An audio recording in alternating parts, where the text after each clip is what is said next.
రానున్నటువంటి 3 రోజుల్లో ఏపీ తెలంగాణ వ్యాప్తంగా ఇంకా వర్షాలు కురిసే అవకాశం ఉంది. ఉరుములు మెరుపులతో వడగళ్ల వాన కురిసే అవకాశం ఉన్నట్టుగా వాతావరణ శాఖ హెచ్చరికలు జారీ చేస్తోంది. హైదరాబాద్తో పాటు పలు చోట్ల భారీ వర్షాలు కురిసే అవకాశం ఉంది. ఉత్తరాది మేఘాల కారణంగా తెలుగు రాష్ట్రాల్లో ఈ వానలు కురుస్తూ ఉన్నాయి. పలు జిల్లాలకి ఎల్లో అలర్ట్ కూడా జారీ చేశారు. ప్రజల్ని అప్రమత్తంగా ఉండాలని వాతావరణ శాఖ హెచ్చరికలు జారీ చేస్తోంది. సో మనం చూడొచ్చు, 2 రోజులుగా వర్షాలకు సంబంధించి వార్తలు ఎప్పటికప్పుడు మేము చెప్తూనే ఉన్నాం. అనుకున్నట్టుగా నిన్న వర్షాలు కూడా కురిశాయి.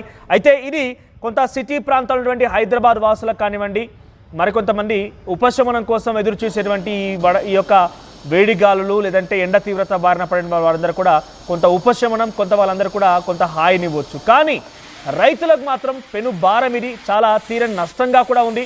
వడగండ్ల వాన కురిసి మనం చూసాం. ఉత్తర తెలంగాణకు సంబంధించి కరీంనగర్, నిజామాబాద్, ఆదిలాబాద్ ఈ ప్రాంతాల్లో, ముఖ్యంగా వరంగల్, ఈ 4 ఉమ్మడి జిల్లాలకు సంబంధించి చాలా జోరుగా కురిసినటువంటి ఈ వర్షం కారణంగా పంట మొత్తం కూడా తడిసి ముద్దయింది. మొక్కజొన్న, పసుపు, ఇతర వరి ధాన్యాలు కూడా ఇప్పటికే మార్కెట్కి చేరుకున్న వరి కూడా తడిసి ముద్దయ్యాయి.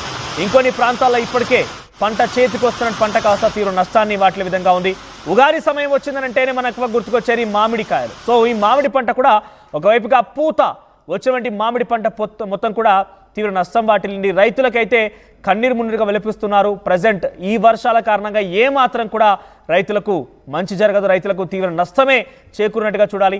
సో ఆల్రెడీ మార్కెట్లో పంట కానివ్వండి, ఆల్రెడీ చెట్ల పైనటువంటి మామిడి పూత, ఇతరత్ర హార్వెస్టింగ్ వచ్చిన వరి కూడా పూర్తిగా ఈ యొక్క వర్షాల కారణంగా నేల కొరిగిపోయింది, తీవ్ర నష్టాన్ని వాటిల్లింది. అటు ఏపీలో కూడా ఇదే రకంగా వర్షాలు కురుస్తున్నాయి. విస్తారంగా కురుస్తున్నటువంటి ఈ వర్షాల కారణంగా చాలా తీవ్రమైనటువంటి ఇబ్బందులు ఎదుర్కొంటున్నారు. అనుకోని సందర్భంలో అనుకోని వర్షాల కారణంగా ప్రజలు కూడా ఇక్కట్లు పడుతున్నారు.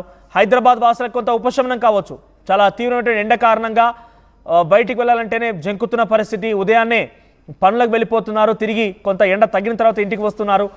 హైదరాబాద్లో మధ్యాహ్నం సమయంలో కొంత ట్రాఫిక్ కూడా అనుకున్న స్థాయిలో లేదు, కొంత తగ్గిముఖం పట్టింది. మధ్యాహ్నం వేరైనా బయటికి రావాలంటే కూడా ఇబ్బందులు పడుతున్న నేపథ్యం కనబడుతుంది. కాబట్టి హైదరాబాద్ వాసులకు కానివ్వండి, సిటీ ప్రాంతాల అందరూ కూడా ఇది ఒక ఉపశమనమే, రిలాక్సేషనే, కొంత హాయినివ్వచ్చు.